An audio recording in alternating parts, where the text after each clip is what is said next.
सीता जी विदा होकर जाती हैं अयोध्या। इधर कैकेयी को बहुत लोग गलत समझते थे। 3 रानियां में सबसे छोटी कैकेयी को आज लोग जरा अच्छे निगाह से नहीं देखते, नहीं सोचते, ये तुम्हारी सोच गलत है। कैकेयी से ज्यादा राम को चाहने वाला उस परिवार में कोई नहीं था। सगी मां कौशल्या, दूसरी मां सुमित्रा, ये कोई भी इतना नहीं चाहता जितना कैकेयी चाहती थी राम को। राम बचपन में हमेशा कैकेयी के पास खाते थे, कैकेयी के पास सोते थे, कैकेयी ही नहलाती थी, कैकेयी ही कपड़ा पहनाती थी, कैकेयी खिलाती थी, सब कुछ कैकेयी ही करती थी।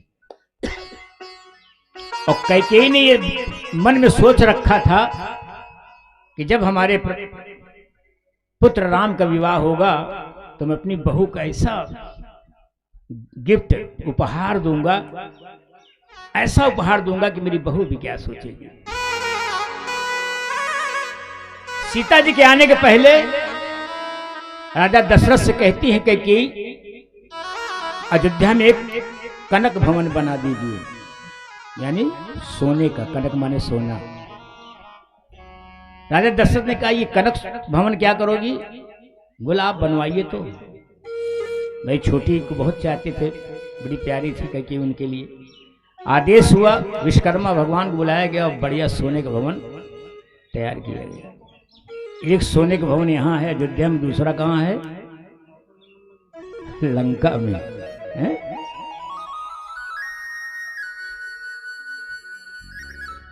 राजा दशरथ ने बढ़िया सोने का कनक भवन तैयार किया।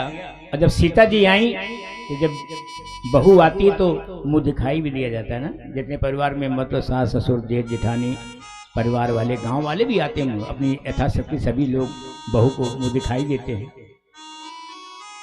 लेकिन पहले परिवार देता है।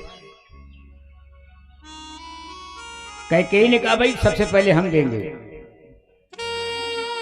तो और दोनों जो जेठानियां थी उन्होंने कहा हाँ हाँ बिल्कुल, छोटी हो तुम्हारा सम्मान है, तुमने बचपन से राम को पाला है तो तुम्हारा हक है भाई, तुम पहले दोगे। तो कैकेयी क्या देती हैं सीता को मुंह दिखाई। अयोध्या में जो कनक भवन है सोने का, ये मुंह दिखाई में दे देती हैं सीता को। मतलब इतना राम और सीता को चाहती थी कैकेयी। सभी ने अपना अपना उपहार सीता को दिया।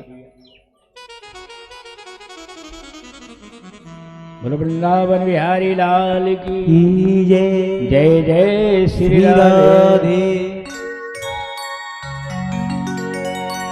आइए भजन सुनिए। राधा जी बांके बिहारी को ढूंढ रही हैं, किस तरह से मीठी मीठी तालियों के साथ।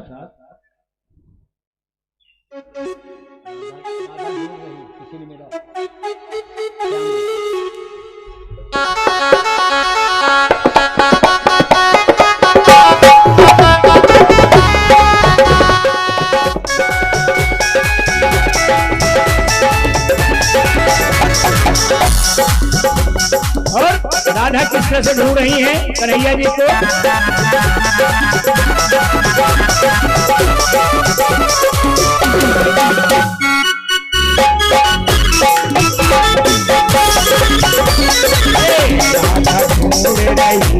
किसने मेरा श्याम देखा, राधा ढूंढ रही किसने मेरा श्याम देखा।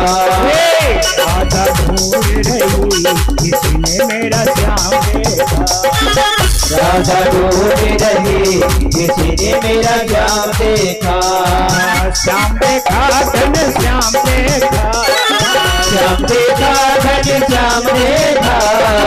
श्याम देखा धन श्याम देखा। श्याम देखा धन श्याम देखा। राधा ढूंढ रही किसने मेरा श्याम देखा। राधा ढूंढ रही किसने मेरा श्याम देखा।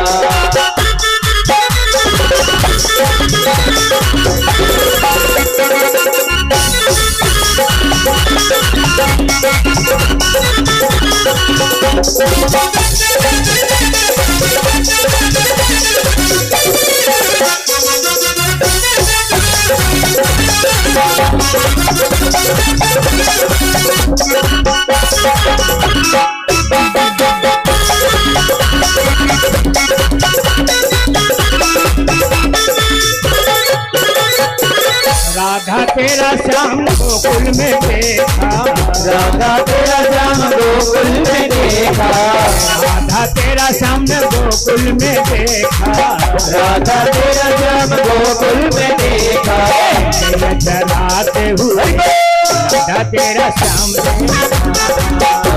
चलाते हुए राधा तेरा श्याम देखा, चलाते हुए राधा जी तेरा श्याम चलाते हुए राधा तेरा श्याम देखा।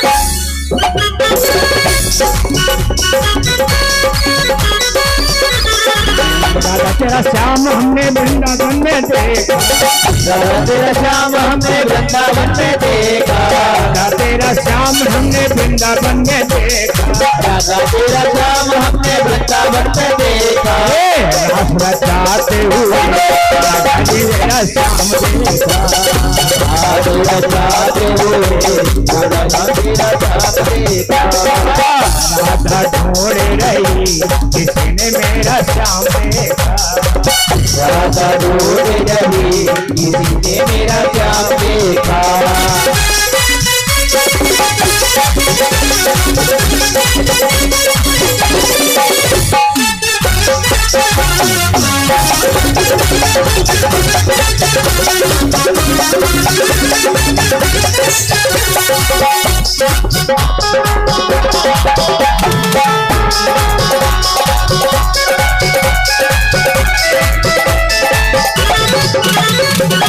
राधा तेरा श्याम हमने पनघट पे देखा, राधा तेरा श्याम हमने पनघट पे देखा, राधा तेरा श्याम हमने पनघट पे देखा, राधा तेरा श्याम हमने पनघट पे देखा, मुरली बजाते हुए राधा तेरा श्याम देखा, मुरली बजाते हुए राधा तेरा श्याम देखा, मुरली बजाते हुए राधा जी तेरा श्याम देखा, मुरली बजाते हुए राधा तेरा श्याम देखा।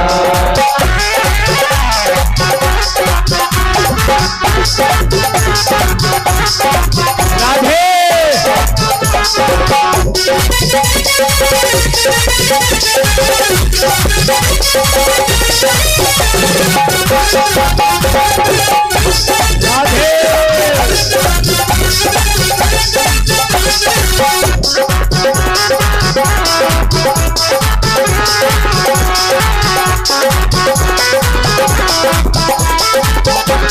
राधा तेरा श्याम बरसाने में देखा, राधा तेरा श्याम बरसाने में देखा, राधा तेरा श्याम बरसाने में देखा, राधा तेरा श्याम बरसाने में देखा, राधे राधे राधा तेरा श्याम बरसाते हुए राधा तेरा श्याम देखा, राधे राधे जपते हुए राधा तेरा श्याम देखा, रोज रहे किसी ने मेरा श्याम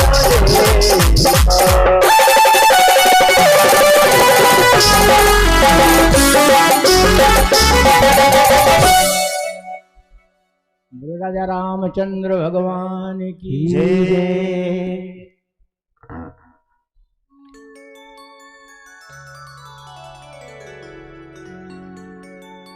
सभी राजा दशरथ का परिवार अयोध्यावासी बड़े खुश हैं। बातें नहीं बहनों, बातें नहीं, बातें न करें, पड़ोसन को समझाओ भाई।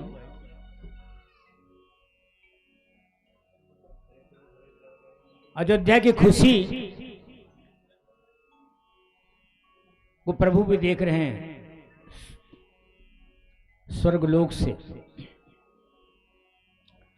प्रभु बड़े चिंतित हैं, ये लोग अगर इसे खुशियां मनाते रहेंगे तो हमने त्रेता युग में धरती पर राम को किसी मतलब से बुलाया है भाई, वो भी तो कार्य पूरा होना चाहिए, वो भी कार्य पूरा होना चाहिए। केवल अयोध्यावासी खुशियां ही मनाते रहेंगे तो आगे जो सोचकर जन्म दी राम को हुआ है वो कार्य कैसे संपन्न होगा।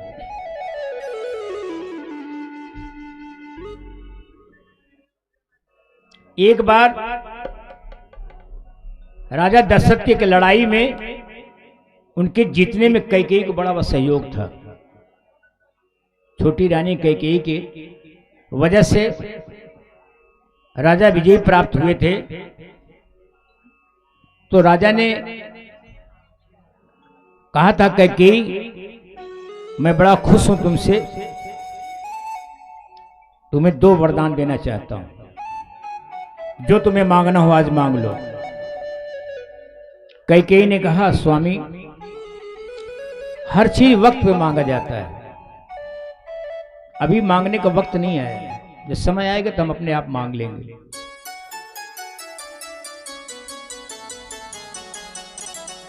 इधर भगवान ने सरस्वती को बुलाया स्वर्गलोक में, बोला सरस्वती तुम्हें कुछ करना होगा। बोली बताइए क्या करना है हमें। बोले तुम्हें अयोध्या जाना पड़ेगा और कैकेयी का मत हारना होगा। कैकेयी का मत हारना होगा क्योंकि उसके मन में बड़े विचार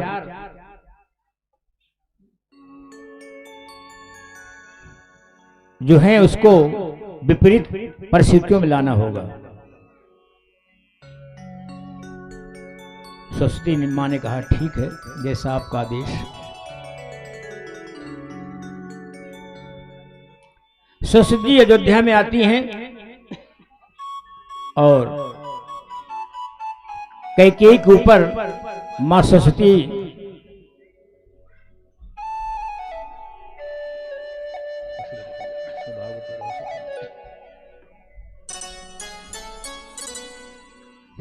कैकेयी के ऊपर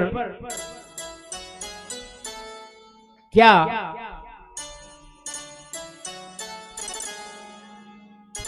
खेल खेलती हैं कि उनके विवेक को यानी ज्ञान को कैकेयी के सरस्वती जी हर लेती है, छीन लेती है। और जब ज्ञान नहीं रहता तो क्या होता है, परिवार में कलह।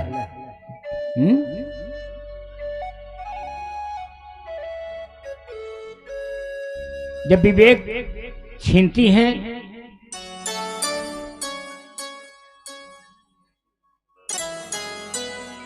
तो कैकेयी के मन में क्या विचार आता है,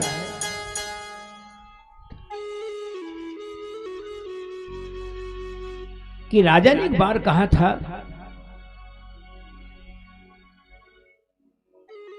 दो वरदान के लिए और आज वो समय आ गया है। आज हम राजा से अपने दोनों वरदान को मांगते हैं।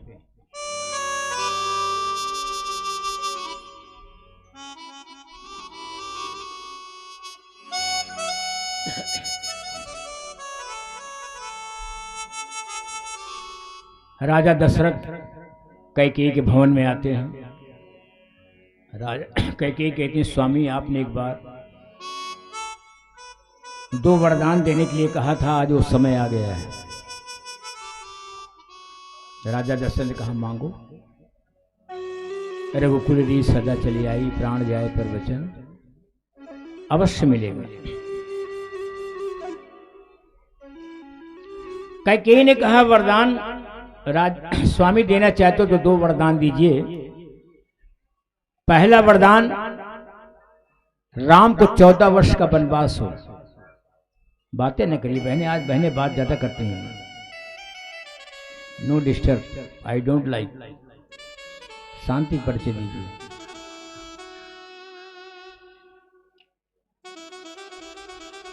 पहला वरदान, राम को 14 वर्ष का वनवास दीजिए और भरत को राजगद्दी अयोध्या की।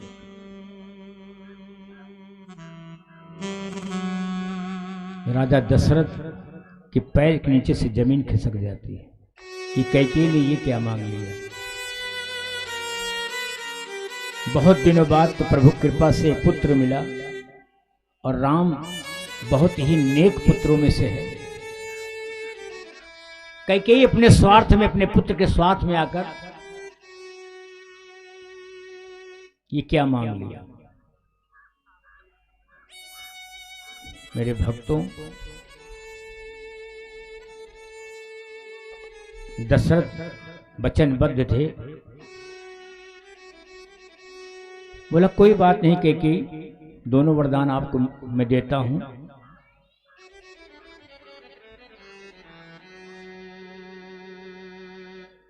राजा दशरथ ने राम को बुलाया, बोला पुत्र,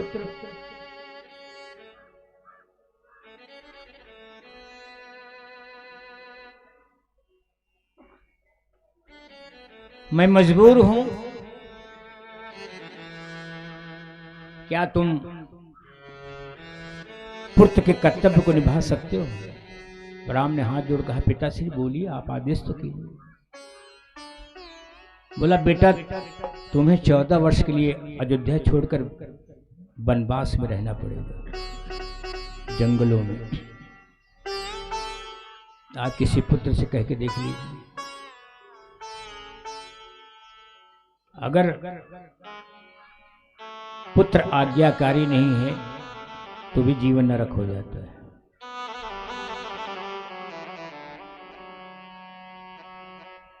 राम ने कहा पिताश्री, आपकी वचन बातें का पूरा पालन मैं करूंगा। मैं सुबह अयोध्या छोड़ दूंगा।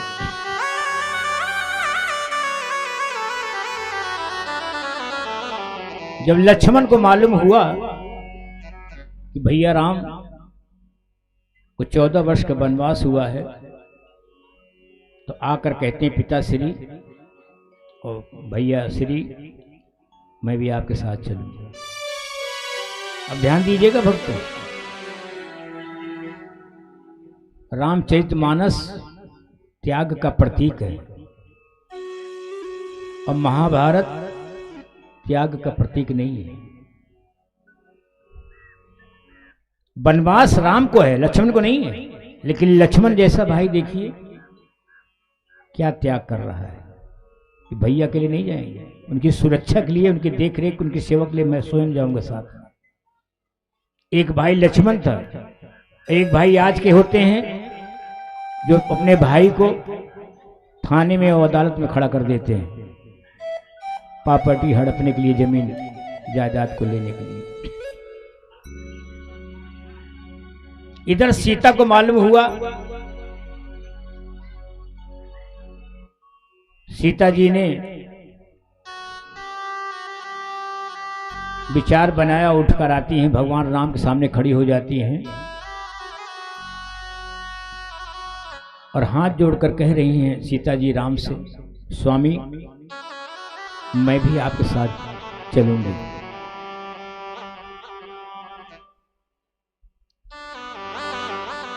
प्रभु राम कहने लगे, प्रिय सीता, वनवास हमको मिला है, तुमको नहीं मिला है। 14 साल की बात है, काट के आ जाऊंगा फिर अयोध्या। सीता जी ने कहा नहीं नहीं, मैं भी साथ चलूंगा। राम ने समझाया कि मानो बात हमारी, माता पिता की सेवा करो, तुम्हारा फर्ज है। सीता जी ने कहा मैं फर्ज से थोड़ी हट रही हूं, आपके माता पिता की सेवा करने से थोड़ी हट रही हूं, लेकिन उस सेवा में एक सेवा और है, वो है पति सेवा। फेरे करके आप लाए हो ना, अर्धांगिनी आपके जीवन साथी, आपको तो सबसे पहला आपका भी सेवा करने का मेरा फर्ज होता है ना, मेरा कर्तव्य है कि आपकी सेवा करें। फिर राम समझाते हैं, लेकिन सीता नहीं मानती। तो तुलसीदास ने कितनी अच्छी चौपाई लिखी है कि ज्यों बिन देह नदी बिन बारी, ज्यों बिन देह नदी बिन बारी, वैसे नाथ पुरुष बिन नारी। जैसे जंगल बिना पानी के जंगल बेकार है, इसी विकार बिना पति की पत्नी भी बेकार है। कुछ आवाज फर फर कर रही है हल्की सी। सीता जी ने कहा कि प्रभु मैं जरूर चलूंगी।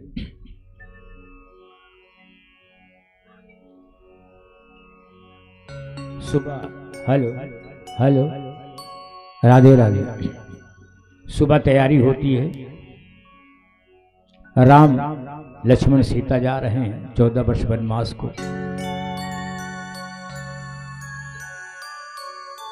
जिस समय यह घटना अयोध्या में घटी है राजा दशरथ के यहाँ, उस समय परिवार के एक मेंबर घर में नहीं था। वो कौन था? वो थे भरत। उस समय भरत अयोध्या में नहीं थे जब ये सब खेल खेला गया 14 वर्ष वनवास का। भरत कहाँ थे? भरत अपने ननसार में थे, ननिहाल में। भरत के पास जब खबर पहुंची कि मेरी मां की गलतियों से मेरे भाई राम को 14 वर्ष का वनवास हो गया है, तो वहां से चलते हैं अयोध्या के लिए अपने ननिहाल से।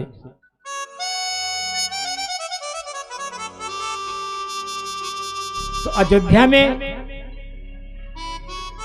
एक ऐसा महल बनवाया गया था कि जितने भी उनके पूर्वज थे राम के, जो दुनिया से चले जाते थे, स्वर्गवास हो जाता था, उनकी तस्वीरें उस महल में टांगी जाती थी।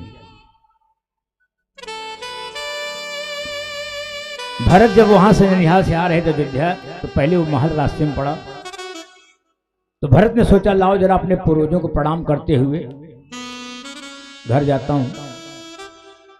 जब भरत उस महल में जाते हैं तो क्या देखते हैं, जब चारों तरफ गर्दन घुमाते हैं कि सारे दशरथ की भी फोटो टंगी थी, क्योंकि राजा दशरथ राम के जाने के बाद प्राण छोड़ चुके।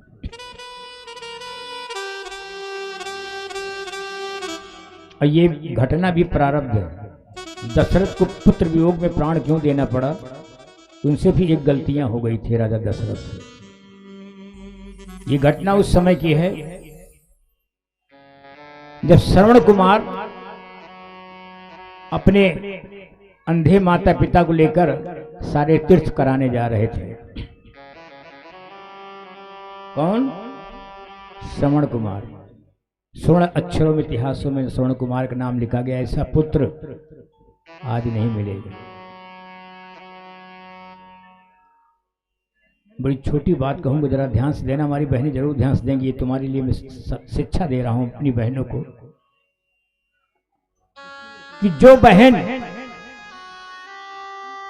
अपने सास ससुर की सेवा नहीं करती, बहुएं बहन जो भी, जो अपने सास ससुर की सेवा नहीं करती ना, वो भी जब पीहर से ससुराल जाने लगती हैं तो अपनी भौजाई भाभी से कहती हैं जरा हमारे माता पिता का ध्यान रखना।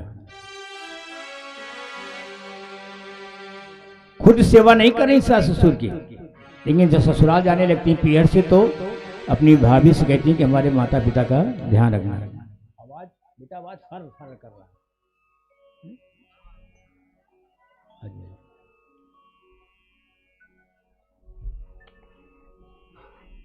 श्रवण कुमार अपने माता पिता को लेकर तीर्थ यात्रा को जा रहे थे। माता पिता को प्यास लगी, बोले बेटा श्रवण प्यास लगी बहुत। बोला पिताश्री लाते हैं पानी, जल आपको।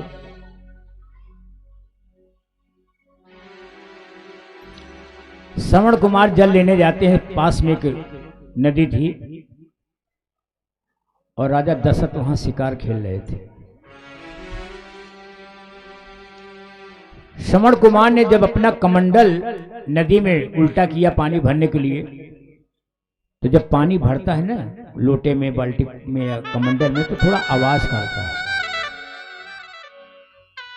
उस आवाज को राजा दशरथ ने सुना, सोचा लगता है कोई जानवर पानी पी रहा है। तो शिकार खेलने आए थे। राजा दशरथ ने वहां से बाण छोड़ा, वो बाण आकर के श्रवण कुमार को लगता है। श्रवण कुमार घायल होता है, हाय हाय करता है, हाय राम हाय राम।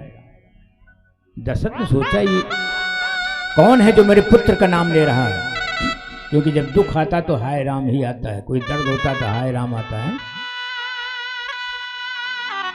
मरते हैं राम के नाम से, जीते हैं राम के नाम से।